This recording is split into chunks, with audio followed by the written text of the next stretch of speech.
সন্তানকে ফেলে কবরে যেতে হবে, মা বাবাকে ফেলে কবরে যেতে হবে, সবাইকে ফেলে কবরে যেতে হবে। দ্বিতীয় কোনো অপশন তো আমাদেরকে নেই। সুতরাং আমাদের তো মেনে নেওয়া ছাড়া দ্বিতীয় কোনো রাস্তা নেই। তাহলে যদি মেনে নিতে হয়, মানাটাকে মানতে হয়, বাস্তবতা স্বীকার করতে হয়, কবরে যদি থাকতে হয়, তাহলে সে কবরে শান্তি দিতে পারেন তো পারেন কে?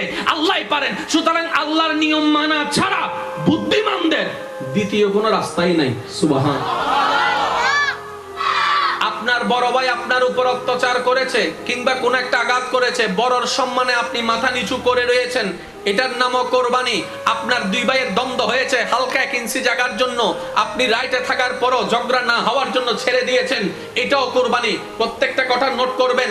আপনার স্ত্রী কোন একটা ভুল করেছে, খাবারের মধ্যে মাঝে মধ্যে ভুলবশত লবণ কম হয়েছে, খাবার মুখে তোলার পরে মেজাজটা অন্য সময় গরম করতেন, আজকে যখন মুখে তুললেন আপনার স্ত্রীর খাবারটা, আপনার বোনের রান্না করা খাবারটা, আপনি সেই জায়গায় রাগটা প্রকাশ